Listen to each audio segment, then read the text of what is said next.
श्री राम। गौ हमारी माता है, जन्म का नाता है। गौ हत्या करने वालों को गोली मारो सालों को।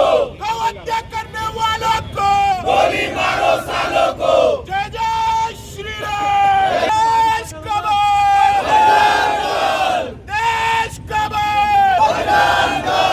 जय श्री राम। गौ हत्या करने वालों को गोली मारो सालों को। गौ हत्या करने वालों को गोली मारो सालों को। गौ हमारी माता है, जन्म का नाता है। गौ हत्या करने वालों को गोली मारो सालों को। गौ हत्या करने वालों को गोली मारो सालों को। जन्म का नाता है। जय जय श्री राम।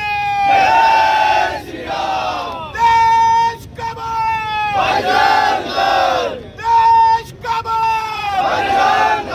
हम बजरंग दल के जीते हैं, अपने दम पे जीते हैं। देश चला संतों के साथ। आणि आता तुमची मागणी काय आहे? आणि नागपुरात अवैध कत्तलखाने आहेत का, किती आहेत आणि पोलिसांचा त्याच्यावरती काय भूमिका आहे? आम्ही परवाला माननीय आमच्या आदरणीय महापौर साहेब यांना आम्ही भेटलो होतो. त्यांना आम्ही निवेदन दिलं होतं की जो भांडेवाडीचा कत्तलखाना आहे तो त्यांनी पाडला पाहिजे. आणि त्या दिवशी त्या जागेवर जे काही कर्मचारी महानगरपालिकेचे होते त्यांना हे माहीत आहे की गायचे अवशेष कुठून आणले गेले आहे. त्या सर्वांना निलंबित करा अशी आमची मागणी होती. म्हणून आम्ही महानगरपालिकेचा घेराव केला. त्यावेळेस तत्काल आदरणीय महापौर साहेबांनी तिथेच कमिशनर साहेबांना सांगितलं की तो कत्तलखाना सील केला गेला पाहिजे. त्याच्यावर आपण विचार करून त्याला कसं डिमॉलिश करता येईल तो आम्ही एक भाग आहे. दुसरा भाग की जे कर्मचारी त्याच्यामध्ये होते त्यांना त्वरित निलंबित केला गेलं पाहिजे. गेल्या 3 दिवसापासून हे प्रोसेस सुरू आहे. काल पुन्हा आदरणीय महापौर साहेबांसोबत आमचं बोलणं झालं. कमिशनर साहेब इटनकर यांच्यासोबतही आमचं बोलणं झालं. त्यांनी आम्हाला आश्वस्त केलं आहे की आम्ही त्या कत्तलखान्याला सील केलेलं आहे आणि कर्मचाऱ्यांवर आम्ही कारवाई करतो आहे. दुसरा, आम्ही कमिशनर पोलीस साहेबांना जे सिंगल साहेब आहे त्यांना आम्ही निवेदन दिलं होतं की भांडेवाडीचे PI निरीक्षक आणि पारडीचे पोलीस निरीक्षक आणि अन्नपूर्णा मॅडम DCP यांना तुम्ही तत्काळ निलंबित करा किंवा त्यांची ट्रान्सफर करा.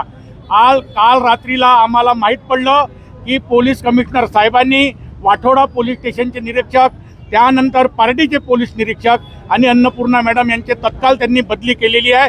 त्यांनी त्या विषय घेतला. त्या रात्रीच आम्हाला DCP मदने साहेबांनी सांगितलं का आम्ही हे जे तुम्ही काही बोलले होते ते आम्ही कमिशनर साहेबांना पूर्ण केलं. त्याच्यामध्ये कमिशनर साहेबांना आम्ही सांगितलं होतं की जे काही कसाई आहे, कसाई ज्यांनी गाय कापून तिथं फेकले, असे अवशेष जे फेकले गेले त्या कसायांवर मोका लावावी अशी आमची पुन्हा एक तिसरी माग होती. त्यांनी सांगितलं की मोका एकदम तत्काळ लावता येत नाही, त्याला एक प्रोसेस आहे. आम्हाला तुम्ही 5-6 दिवसाची वेळ द्या, आम्ही त्या कसायांवर पण मोका लावू. म्हणजे जवळपास ह्या सर्व गोष्टी एक पूर्णपणे आम्ही ज्या काही डिमांड केल्या होत्या ते पूर्ण झालेल्या आहे. म्हणून आज जे आम्ही आंदोलन, एक तीव्र आंदोलन करणार होतो, आत्मदहनचे आंदोलन करणार होतो, ते आता आम्ही आंदोलन करणार नाही.